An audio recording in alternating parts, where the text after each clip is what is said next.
Stars glimmer in the night sky. The trees stand tall with very little green attached to them. A man in his mid-20s by the name of Abe finds himself in great pain. He feels chained to a stone slab that is forcing him to stare up at the sky. He feels his legs stuck together. He's wearing something heavy on his head. While fixated on the ocean of stars, a giant flash of white washes over his face. He squints, unable to make out the cause of the illumination. He soon feels his body beginning to ascend. He can't look away from the beam. He can't move. As time goes by, he begins to hear a ringing in his ears, and he feels as if he has been lifted higher than the trees. The light gets brighter and brighter until 7:22 Anti-Meridium. A baby's cry rings throughout Abe's apartment. He awakes in his creaky bed with the first thing he sees being the hodgepodge of items and brown shipping boxes scattered around his room. The walls and ceiling is white and the floor is smooth wood paneling. To his left is his nightstand where his smartphone is charging. To his right is where the cries are coming from. An oak baby crib painted white rests in front of the bedroom's only window. Hunched over and squinting his eyes, Abe gets up from his bed and makes his way towards the crib. In the center of it all lies a 6-month-old boy by the name of Issac, swaddled in white cloth. Abe picks up his son, unswaddles him, and gently rests him on his chest and right shoulder. Issac is only wearing a white pair of diapers. While supporting Isaac's head and bottom, Abe begins to bounce in place. "Shh, I'm here, it's okay," Abe whispers.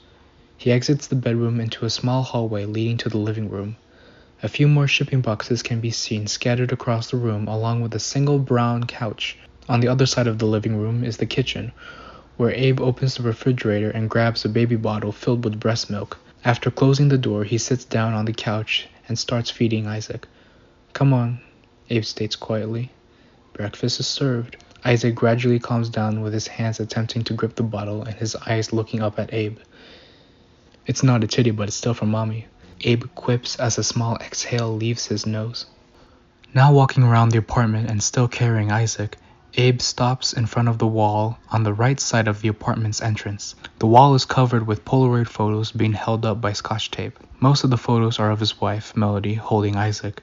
The other photos consist of Melody's friends, Talia, Anya, and Felina, along with her mother, Mariah. Abe shows Isaac the wall while playfully bouncing up and down. "Who's that?" Abe asks Isaac in a jovial tone as he points to a photo with Talia in it. Abe starts contorting goofy faces at his son. Isaac begins to laugh, flailing his arms and legs in Abe's left arm. Yes, that is Auntie Talia," Abe blurts out, imitating a stereotypical game show host. "What an excellent answer, Mr. Thomason." "What was that?" Abe asks as he puts his left ear close to Isaac. "Oh, you think Talia is prettier than mommy?" As Isaac still laughs, unable to comprehend what Abe is saying, Abe makes an overly exaggerated face of disgust, as if he were offended by what Isaac said. "Don't say that. That's really, really mean," Abe says, followed by a deep sigh. "But I don't blame you." A few seconds later, Isaac starts to wail.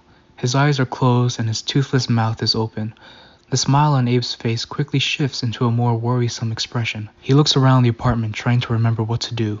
He spots a white shoebox on the kitchen counter. He hurries carefully towards the counter and reaches in the shoebox filled with various supplies. He pulls out a pink pacifier and gently places it in Isaac's mouth. With Isaac at rest again, Abe takes a deep breath and heads back to the wall of photos. He spots a photo with Melody and her mother holding glasses of wine. He finds another photo of Mariah smiling, holding Isaac, but the baby is looking away from the camera. "You already know who that is," Abe says, pointing at Mariah. "That's Grandma Mariah." Abe scans the wall and whispers to himself, "I don't see Grandma Olivia." A disappointed look comes over his face. He clenches his jaw and looks to the bottom right corner of the collage of pictures. The photograph he lingers on is of Melody holding Isaac, with Abe only half in the frame. Abe positions himself and Isaac closer to the photo. "Look," Abe unenthusiastically says, pointing at the photo. "It's you and Mommy." Isaac starts to squirm in Abe's arms, and he begins reaching for the photo. He grazes his mother's portrait, trying to see if she will come out of the Polaroid. It's okay," Abe states. "Mommy will be back at dinner. She's at work now." Abe walks towards the couch and sits Isaac down in the middle cushion. He picks up a green dinosaur plush toy lying on the floor in front of the couch and gives it to Isaac. "Stay here for a bit," Abe says as he rubs Isaac's back. "Daddy's gonna try to find something to eat." Abe pats Isaac's back and heads to the refrigerator. He looks to the nearly empty fridge, finding another baby bottle filled with breast milk, 2 bottles of water, a few tangerines, and a pair of black bananas. "And I forgot again," Abe whispers to himself. "Why the hell am I not surprised?" He groans and takes one of the bananas. He looks around the kitchen and starts opening some of the cabinets. He only found 3.5 bottles of wine, neatly stored together. The moment he closes the last cabinet, he is already hurrying back to the couch. He sits next to Isaac, who is shaking the plush dinosaur up and down with his hands. Abe peels the banana, takes a bite, and slowly starts regretting his breakfast. Reluctantly swallowing, he looks over to Isaac. "Little man," Abe blurts out, "you excited to leave the apartment tomorrow?" Abe starts looking around the living room. "And leave these stupid boxes?" Abe pauses. He stares at the floor, contempt. "And me?" 7:57, post-meridium. Abe slowly lays Isaac in the crib, swaddled by the same white cloth. Before he turns away from his son, he squints his eyes to get a closer look at Isaac's face, admiring the handsome infant. "Yeah," Abe whispers as he smirks. "You did get it from me." Abe walks to his nightstand, unplugs his phone, and puts in his password. Now walking back to the crib, Abe pulls up a picture on his phone of his wife Melody with her face, grinning wide, pressed up against another man in a well-tailored gray suit. He seems to be in his late 40s, well-groomed with his eyes as blue as the sea. Kneeling on the floor, Abe leans on the crib with his left arm and holds up his phone with his right hand, as if he's showing Isaac the photo. "Here he is," Abe whispers. "I hope you don't give this motherfucker a hard time." Abe sighs.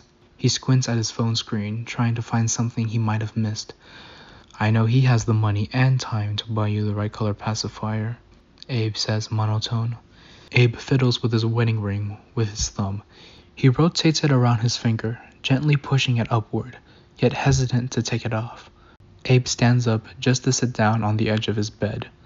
Still fiddling with his ring, he stares at the floor, expecting something to happen. Maybe an earthquake would make the apartment complex crumble, or a bomb will explode out of nowhere. Everything is coming at Abe without time for him to take in the information or consider the best route to take. He holds his breath for what feels like eternities until he hears the faint sound of laughter coming from the living room. Abe starts to breathe again. He gets up from his bed and opens the door. The sound of glass is clinking, heels tapping against the floorboards, and 4 women's laughter permeates throughout the apartment. Abe groans as he leaves the bedroom and shuts the door behind him. As he walks down the hallway, he keeps his eyes down at the floor, trying to make his way to the kitchen. Melody is sitting on the couch, holding a glass of wine elegantly with her right hand. Felina and Anya are also on the couch with glasses, but Talia is sitting on one of the shipping boxes. All 4 of them are wearing cocktail dresses.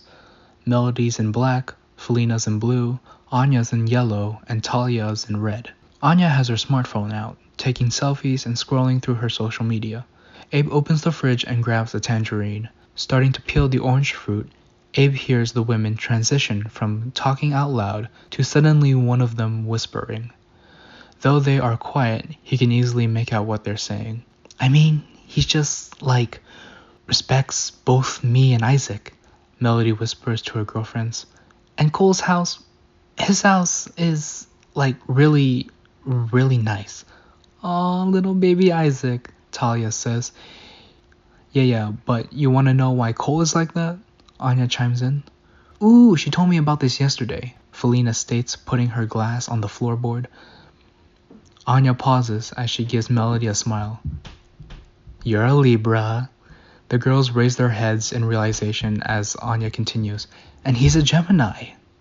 "I had a feeling you were gonna say that," Melody states as she takes another sip. Felina leans in. "You two are, meant for each other or something." "Well, I'm gonna have a drink to that." Melody states as she and the other women raise their glasses and take a sip. So, Anya asked Melody, what about Abe? Abe finally looks up as he finishes peeling the orange. What about Abe? Melody states. What's his sign? Anya whispers as she takes another sip. Melody stutters. I don't. You don't what? Anya asks, looking at Melody like she's stupid. I don't know, Melody whispers. Felina looks over the couch and grabs Abe's attention. Abe, baby, when were you born? Hesitant, Abe asks, I'm sorry, as he starts to eat the first tangerine slice. No, don't tell him, Melody expresses. Shaking his head and rolling his eyes, Abe states, July the 5th. A silence is felt throughout the apartment. Melody's friends let out a collective breath of awkwardness. Sensitive ass, Anya whispers, causing the other women to laugh. I thought he was a Capricorn when we met, Melody quickly whispers. I mean, this is the same guy that brought you to a hibachi restaurant for an anniversary, Felina quips. Confused and annoyed as to why they're snickering, Abe looks over to Talia and points to her. Hey, can you please not sit on the box? Abe politely asks. There's things that can break in there. Talia looks down at the box she's sitting on and gives Abe an embarrassed look. Oh shit, Talia blurts as she stands up. I'm sorry, Abe. I didn't know. No. It's fine, Abe stutters. No, it's not fine, Melody exclaims. Anya puts her hand on Melody's shoulder. Abe, let her sit on the box, Melody demands. No, it's fine, really, Talia calmly states. Besides, I gotta get used to standing in these shoes. Oh yeah, aren't you going with Anya and Tatum to party in Mexico, as you put it? Felina says, changing the topic. Yes, Talia states. We are actually gonna visit Tatum's cousin down there, so I'm getting used to this dress and shoes. Melody continues to quietly drink her glass. Is Ethan and Mia coming with us? Anya asks. No, Talia responds. Ethan has work and Mia just had a baby, so... Damn shame, Melody whispers to herself. Catching Abe's attention, he looks over to Talia as he chews on a tangerine slice. Hold on, he states, pointing to Talia. Ethan and Mia. Is that the same Ethan and Mia from high school? The women all face Abe. Melody is still drinking. Yes, Talia responds. Man, Abe expresses. Isn't Ethan that guy that works at that 7-Eleven? Oh, no, he's an accountant now, Felina chimes in. So you mean to tell me... Abe takes a deep breath and proceeds to talk in an almost showman-like tone. Mia stayed with Ethan when he worked at 7-Eleven. But then sooner or later, Ethan was able to land a better job, and the two, or now 3 of them, are living fine? Felina, Talia, and Anya look at each other in confusion. Yes, that's what I'm saying, Talia says. Abe looks over at Melody, still taking sips from her drink. He eyes her down for a few seconds until she catches him staring at her. Her face is blank, almost lifeless. She has nothing to say except the cold, dead stare she is giving. That sounds nice, Abe says, monotone. He throws the orange peelings in the trash and begins to walk back into the bedroom with the last few tangerine slices. He shuts the door behind him as quietly as possible. 11:36 post-meridium. Abe sleeps soundly in his bed until he is awakened by the bedroom door opening. He sits up, squinting, attempting to see who is at the door, to find Melody stumbling her way to the bed. Her hair is all over her face and drool is slipping out of her mouth. She crashes on the bed and starts to get under the covers. Hey, can we talk? Abe softly asks. I keep having this dream and I think you were there and I don't know what to... Melody slams her face on the pillow next to where Abe is lying down. Okay, fine, Abe sighs as he gets out of bed. I'll be the one to pass out on the couch. Melody grabs Abe's arm with her left hand.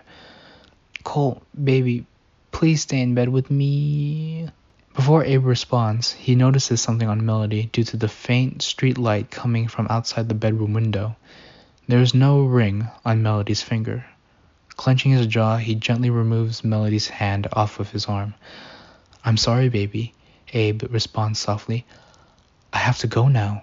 As Abe reaches the door handle, Melody shouts, "Wait, no, don't leave like my husband."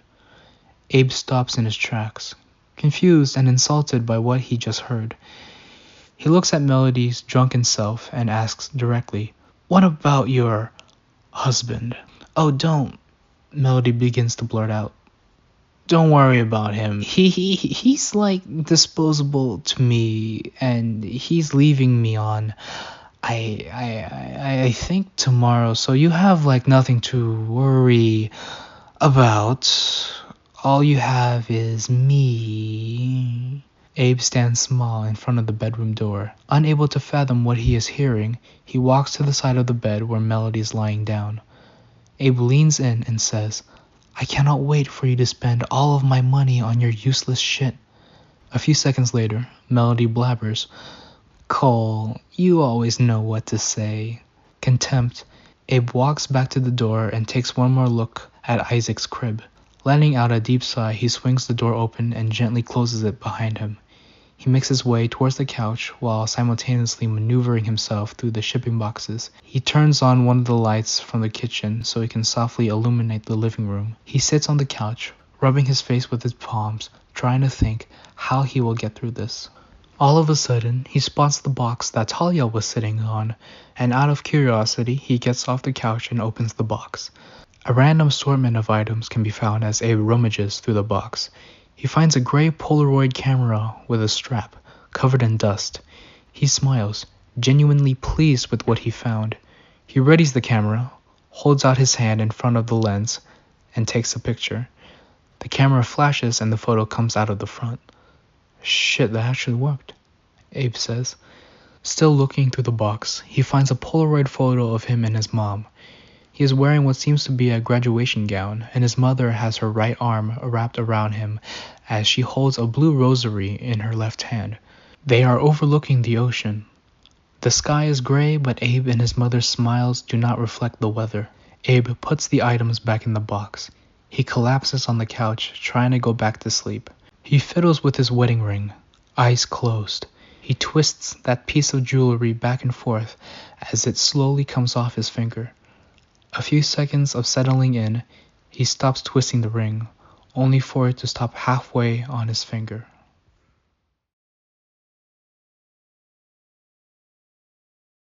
His face leaves a dent in the brown cushions. Abe gradually opens his eyes while lazily sitting up. Groaning, he feels something strange on his feet when he makes contact with the floor in front of the couch. He feels something crunch and crack on the bottom of his feet. He looks down to view scattered leaves on the dirt and soil, brightened by the moon. His eyes dilate, blinking uncontrollably. He looks around the couch, moving his head in a frenzied manner only to eventually find himself in the middle of the forest. He is surrounded by trees the size of skyscrapers. The wind of the night ferociously blows off the few remaining leaves, desperately trying to stay attached to the branches. There is no clear pathway for Abe to take. He clenches to the cushions on the couch and shuts his eyes, hoping that whatever happens next will get him out of this situation. In the distance, Abe hears the echo of a scream. He freezes on the couch. It sounded just like him. Confused, he slightly turns his head to the right, as if he's attempting to find a sound. He hears the wailing again, but this time he hears the cry of a child, a baby. He hears it again from a different part of the forest. He hears it again and again and again. Abe shakes his head in frustration. There's no way that those cries are Isaac. Abe struggles to let go of the cushions. Trembling, he puts his head down, pleading that the cries will stop. Sweat runs down his body like a waterfall. The leaves that fly in the wind grazes his body, enticing him. As his teeth grind against each other, a traumatized howl escapes from his mouth. He opens his eyes only for the wailing to grow louder behind him. He lets go of the cushions and takes a look behind the couch. A never-ending pathway of fallen leaves stretches in a single direction. The giant trees are found on both sides of the pathway. One way out of the labyrinth. Abe stumbles off the couch and begins to sprint as fast as he can on the trail of leaves. Having no idea if the cries are Issac or another child, Abe is not taking any chances. Step after step, he continues down the infinite path, praying to find the end. With tears in his eyes and his throat too dry to scream, he continues to book it through the woods. Pain would be too much of a light word to describe what Abe is experiencing. Out of nowhere, he hears an agonizing shriek that sounds exactly like him, breaking his hearing and causing him to faint. He slips on the pile of leaves with his body being dragged forward. Black. Darkness. Nothing. An orange flame dances in the forest. Sweating and nude, the first thing he sees are the stars. With his back lying down on stone, metal chains are wrapped around his torso and the slab he's lying on. His legs are wrapped together with the same metal chains, making it impossible for him to bend his knees. His body is cold, his legs are numb. Abe is exhausted. Scraping his hair on the stone, he looks to his right and sees two nude women with sharpened bark carving out something awfully big. As the two women enthusiastically scoop out what seems to be blood and organs, the subject that they're carving seems to have light red scales. As Abe's eyes observe more of these scales, he finds a fish tail at the end of it all. He can't believe what he's looking at. He cannot bring himself to admit what he's seeing until his eyes move to the side of the two women to find another woman dead in the dirt with her legs missing. He also sees a severed black goat head resting next to the fresh corpse. Abe quickly looks away to the bonfire located a few steps to where his feet are. Staring at the active flame as a form of distracting himself, his eyes travel down to the bottom of the fire. A lifeless, nude, older man lies dead next to the burning wood. His skin is as shriveled as prunes. All of his blood has been extracted out of him. His mouth is agape and his eyes are blinking blue, like a broken light bulb. Panicking, Abe averts his eyes back to the stars, shaking, quivering. He says 1,000 prayers hoping to get himself out of this nightmare. He says 1,000 more hoping that his son or whoever the crying child is, that they're safe. As soon as he finishes, he hears the two women who were carving drop their materials and start celebrating. He sees them joyfully run to the other side of the slab. Two more women are seen approaching the fire. One of them is nude, yet the other one is much older than the other three. The old woman is wearing a bright red cloak. Her head is raised high as all the nude women surround her, waiting for something to happen. The old woman reaches into her cloak, and before Abe is able to see what she is pulling out, one of the nude women grabs the object from the old woman and slams it on the ground. All three begin eating this unidentified object like wolves. They claw at each other to get another bite. Blood splatters on their bodies, bite after bite. Whatever they're eating, Abe still isn't able to make out what it is. He looks at the old woman to find her staring daggers at him. Terrified, he can't take his eyes off the obvious threat before him. She looks down on him as she slowly walks around the nude women finishing up their dinner. Stopping in her tracks, a few feet from Abe's tortured face, she raises her right arm. Her hand is in a fist, holding something small she wishes to show Abe. The moment her fingers flamboyantly open, an atom bomb has been dropped. The world stops. Abe breaks as he sees a pink pacifier covered in blood hit the dirt. The only noise Abe can hear is the tearing of flesh and the breaking of bones that once belonged to someone he loved. He looks back at the old woman in red.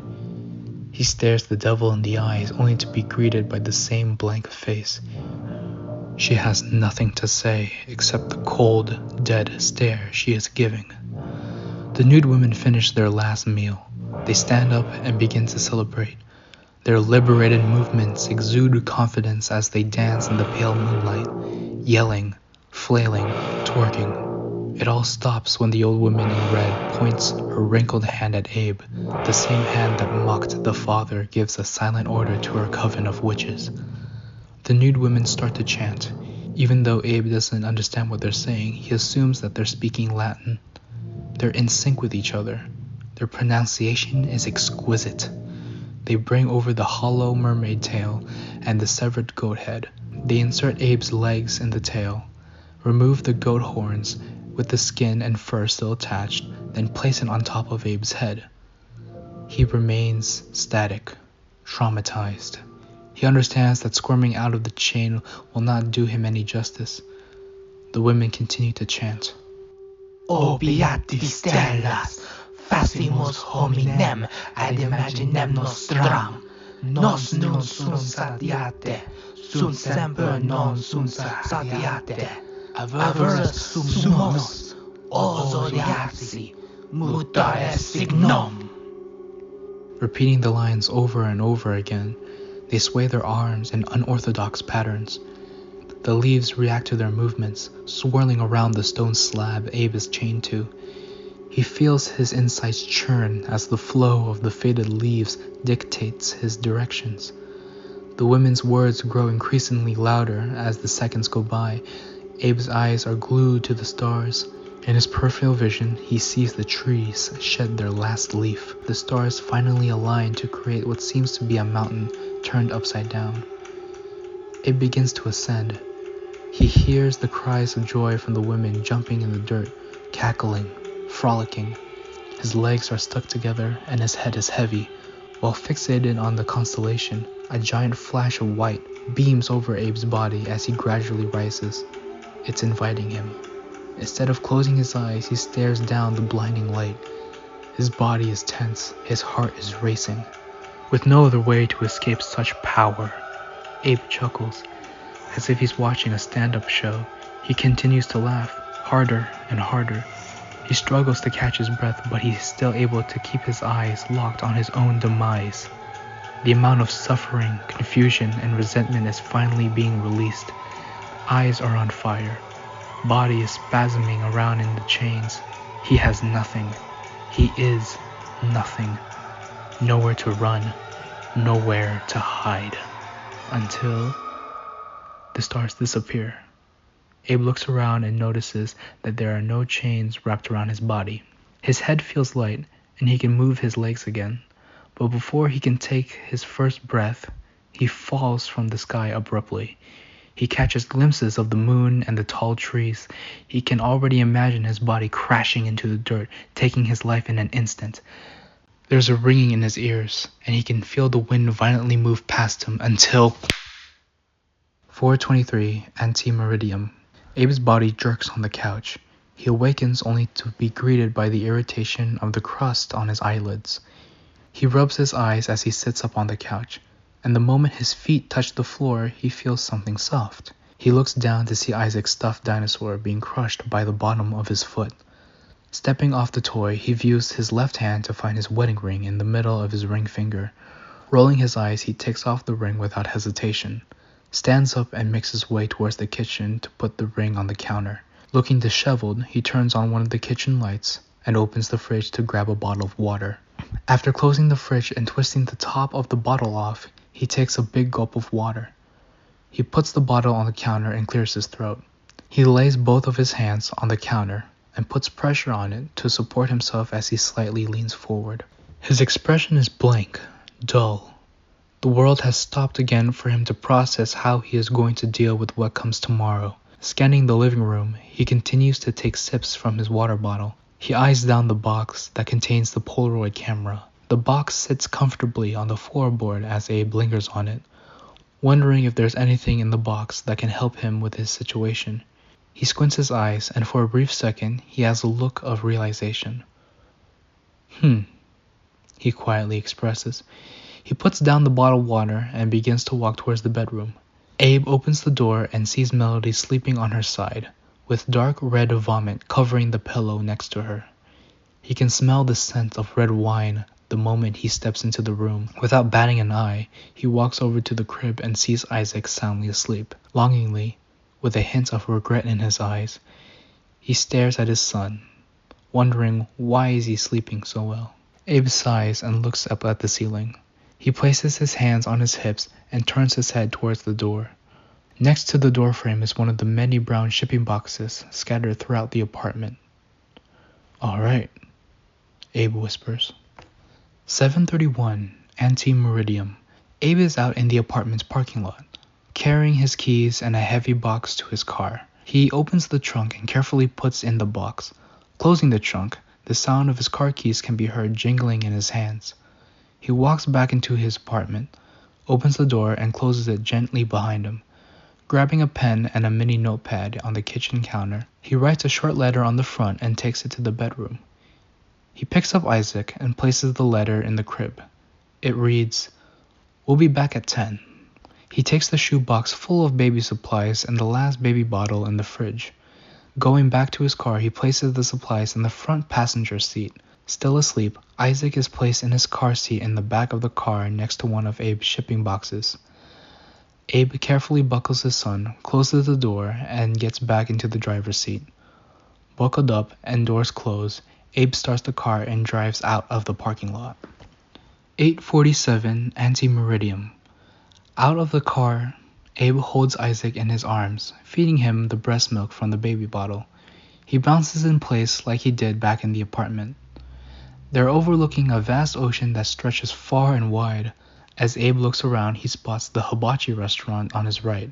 He turns to the restaurant so Issac can see it too. "You see that?" Abe asks. "That's a hibachi. Can you say that?" "Hibachi." Issac smiles as Abe does an overly silly tone of voice. "That's where I celebrated my graduation," Abe says. As a few minutes pass, Issac finishes the bottle. Abe places the bottle on the roof of his car and gently rests Issac on his chest and right shoulder. Still bouncing, he rubs and pats Isaac's back until Issac lets out a burp.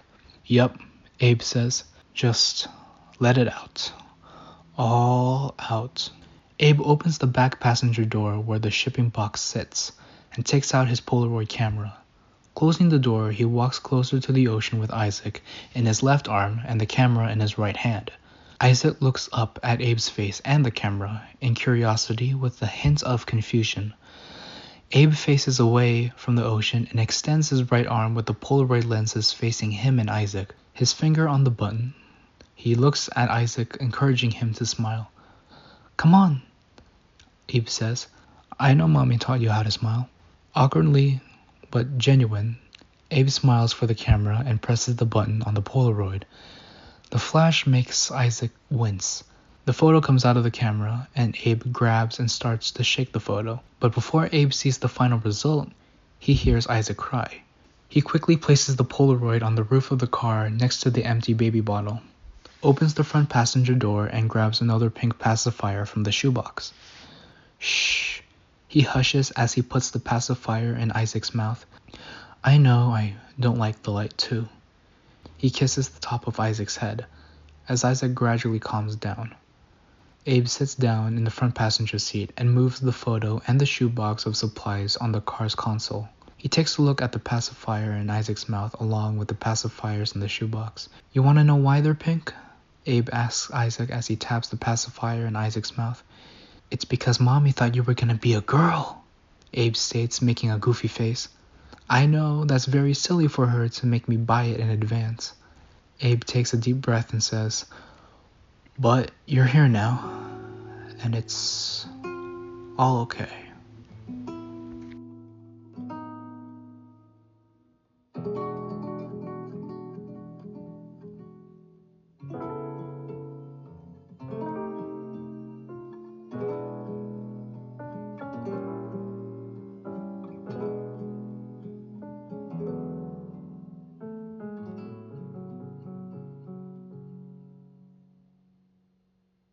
"9:56 Anti-Meridium. Abe pulls into the apartment's parking lot only to find Melody staring daggers at him the moment he parks the car. Avoiding eye contact, Abe gets out of the car and takes the shoebox and Issac out of the car, still in his car seat, taking a nap. Locking the car, Abe walks over to Melody and sees her crossing her arms. Without saying a word, they walk back to their apartment door. Abe takes one more look inside the apartment and clears his throat. He hands Melody Issac in the car seat and places the shoebox back on the kitchen counter. Now on opposite sides of the door, Abe and Melody give their final exchange. "How'd you sleep last night?" Abe asks. "Okay," Melody responds uncomfortably. Did you get all your stuff? Because, yeah, I only have 4 boxes and the rest in there is yours, he says, pointing inside the apartment. Abe looks inside to see the wall of Polaroids and chuckles to himself. Can I ask you something? He asks Melody. Yeah, what? Melody says. Why didn't we hang up any pictures of my mom? He says, pointing at the collage of photos. Surprised, Melody responds, oh, well, you already know my mom doesn't like yours, and also your mom always held that necklace in her hand. I don't know what it is. Necklace? Abe raises an eyebrow. You mean rosary? Melody responds, yes, and also because it's super religious and none of my friends or family is like religious. Disappointed, Abe changes the subject. You told me Cole and his guys are coming at around 1 to pick up everything. That's right? Melody nods. Abe continues, before you ask me and the little guy just went for a drive because I know we, or you, agreed that there will be no visitations in the future. You already know that I'll be paying for child support and anything that has to do with Isaac's education. I'll be staying with my friend Maverick for a few weeks until I find another job, so don't you worry about me paying for Isaac on time. Abe can see a sprinkle of sympathy in Melody's eyes. Instead of waiting for her to change her mind and invite him back in, he takes a deep breath and scratches the back of his neck. Congratulations, he says monotone. You won. Bye. Abe turns around and starts to walk back to his car. Unlocking the car, he hears Melody's voice behind him. Abe! Melody calls out.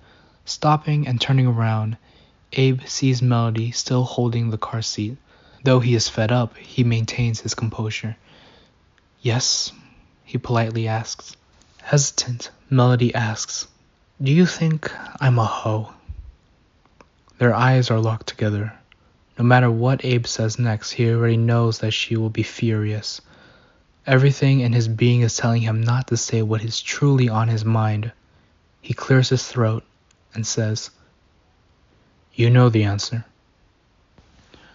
Without looking back, Abe gets in his car and buckles up. He looks next to him to find both the photo of him and his mom and the photo he took with Isaac. He holds both of the photos next to each other in front of him and squints his eyes to get a better look. He sees that his smile is a bit wonky and Isaac's eyes are closed. He smirks and puts the photos back on the passenger seat. He starts the car and drives out of the parking lot. He feels a sense of clarity. It's over. His face steadily contorts into a smile as he goes down familiar roads, making his final exit. Out of nowhere, he feels an odd feeling in his stomach. The last time he had this feeling was that one time in the forest. His windshield is grazed by fallen leaves. He can feel the flames on his face. His smile disappears. Abe proceeds to go down a road where he is unsure whether it will ever end.